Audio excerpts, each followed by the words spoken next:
The information in this video is designed for general information purposes for commercial truck drivers and the general public who travel on winter roads. While every effort has been made to ensure the accuracy of the information in this video, it cannot be assumed that all acceptable safety measures are contained in this video or that other additional measures may not be required under particular or exceptional circumstances. Viewers are encouraged to seek out further resources for information in addition to this video. The Government of Manitoba assumes no legal responsibilities for the completeness or accuracy of the information presented in this video.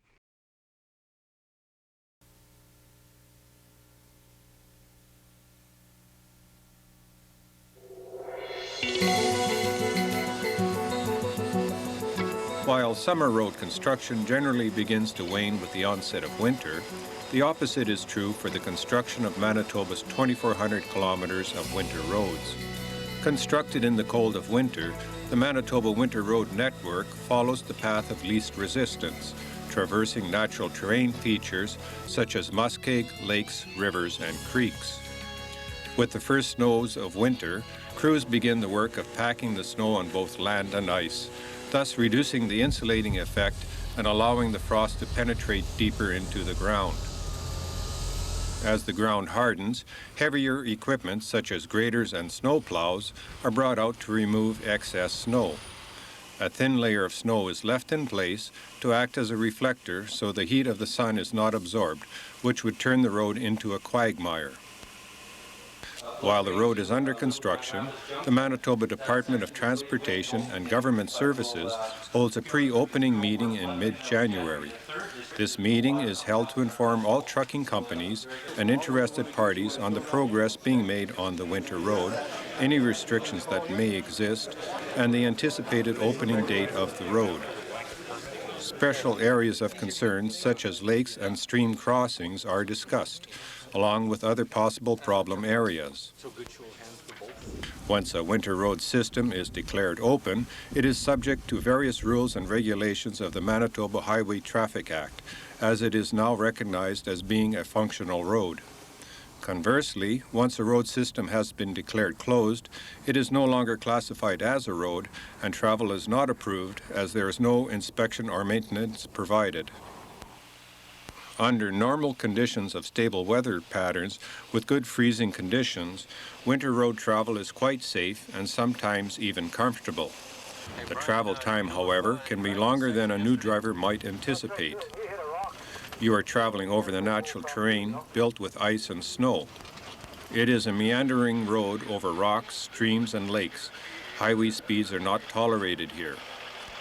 Traction is limited as your tires are using ice and snow for grip, and straight-line travel only happens for brief moments of time. The uneven freezing of the ground can produce frost heaves called hummocks, which are usually found in swampy areas. These hummocks can catch an unwary or overly aggressive driver by surprise, sometimes with disastrous results.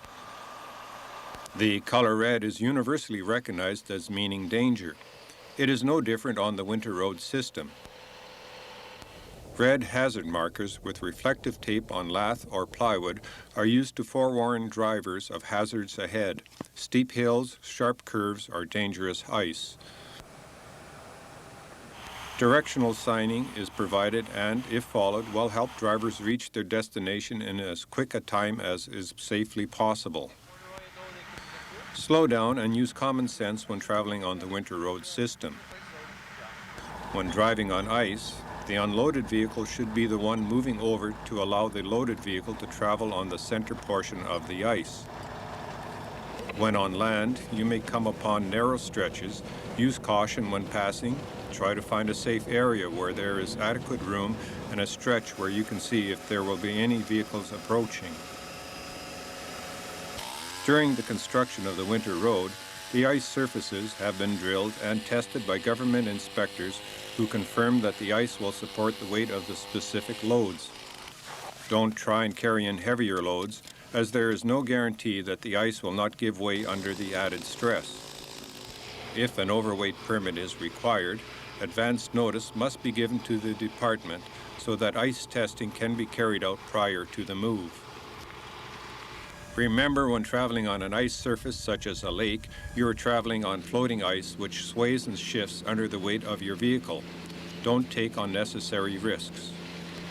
On all ice roads, the speed of all vehicles weighing 7,000 kilograms and over is restricted to 15 kilometers per hour, with semis being spaced 1 kilometer apart when traveling in the same direction. This is for the safety of all people involved. A rolling load causes a depression in the ice under your vehicle. The ice flexes and rolls along with your vehicle, pushing a bow wave out in front of you, in much the same way that a bow wave is pushed out in front of a boat. This bow wave is of special concern when approaching the shore. The waves can rebound off the shore and meet a new wave coming in, which in severe cases can cause the ice to shatter and disintegrate, causing a complete ice failure. As you approach the shore, reduce your speed from the recommended speed of 15 kilometers per hour. This reduction of speed on ice is also recommended when meeting oncoming traffic and during periods of extreme cold weather when the ice tends to crack rather than flex. Heavy truck traffic can also create diamond cracks that require flooding to heal. Excess speed on the road system is a major problem.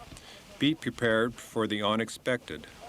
There are numerous curves on the road ahead which might be hiding an abandoned vehicle, wildlife, approaching traffic, or a grader working on road maintenance.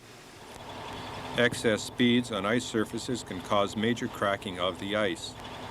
Pop-outs of ice can occur where these cracks meet, causing an unnecessary deterioration of the road.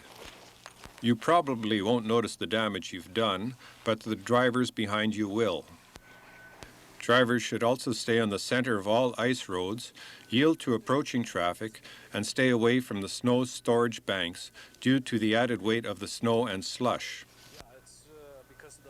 The shifting ice on lakes can cause pressure ridges over a vast area, bringing travel to a halt. Some drivers may be tempted to try their luck and attempt a crossing. If the pressure ridge is moving, there may be air voids under the ice, and the lake may be deeper than the cab of your vehicle. You should not cross a pressure ridge if it is unsafe. Ramp bridges are provided for a crossing.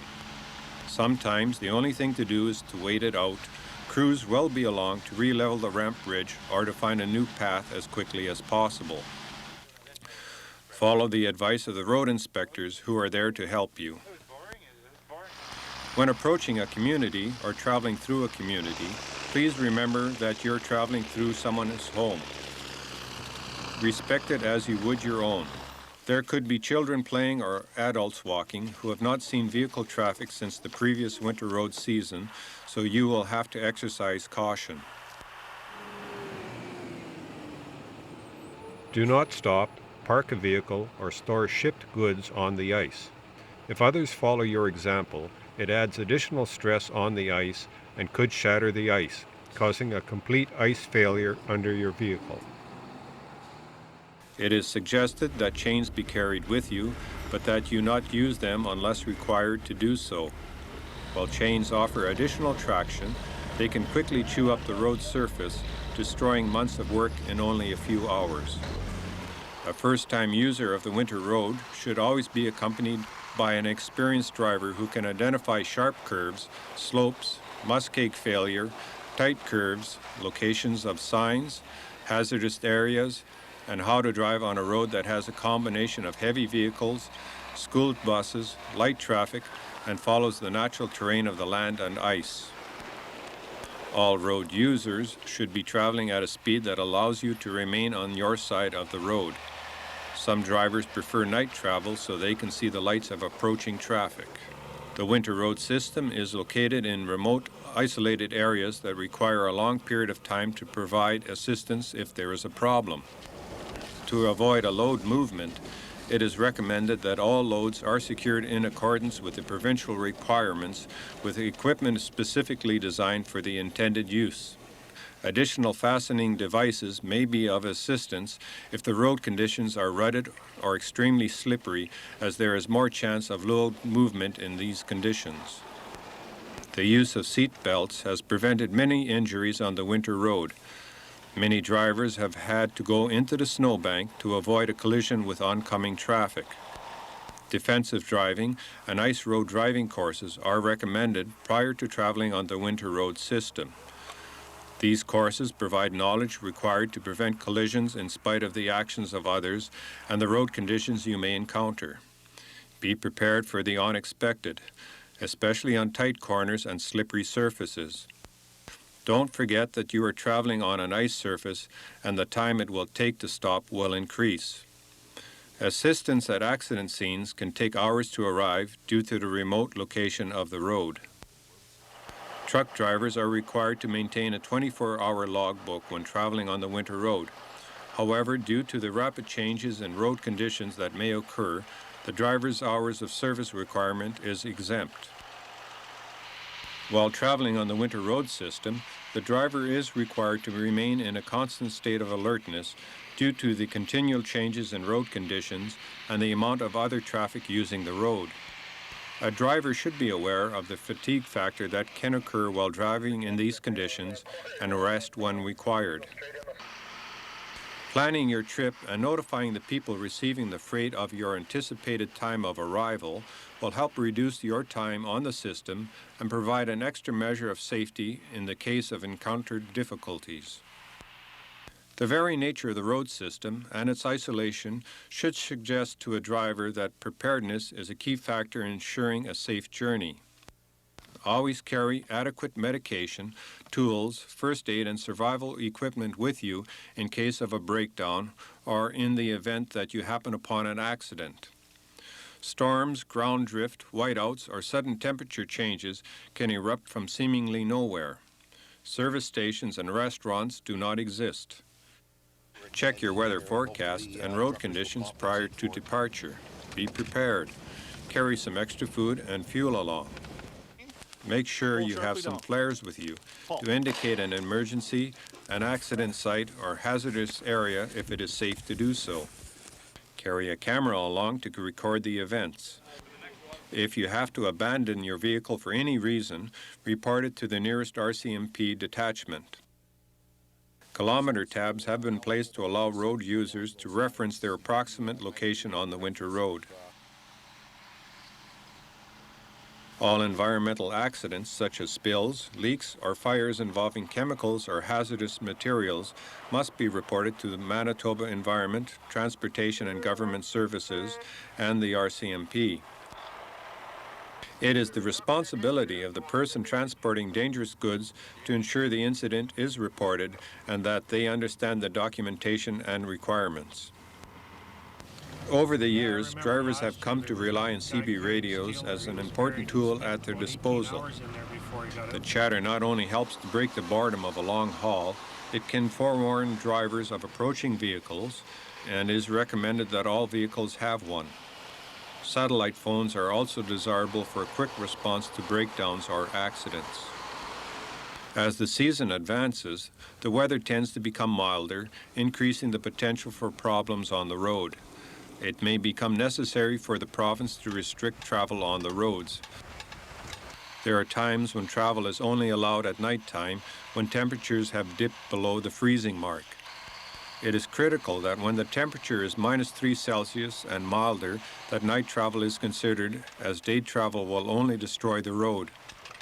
This temporary day closure during mild periods extends the use of the system, prevents serious rutting, and eliminates environmental concerns. Road closure signs are very important to follow, and travel should not be attempted as there is no inspection or road maintenance provided during this period. The road could be temporarily closed for an emergency such as an accident, pressure ridge movement, creek breakout, or severe drifting.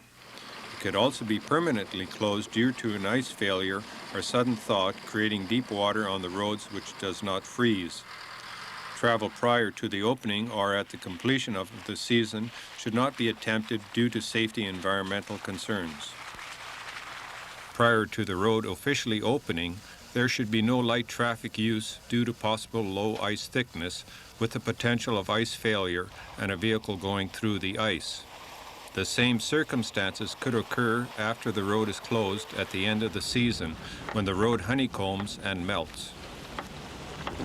Communication with the Department of Transportation and Government Services can help you plan your trip, giving you an idea of what to expect on the road.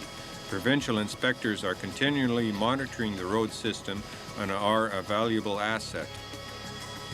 They are there for public safety and have adopted the phrase, "Strive to drive to arrive alive."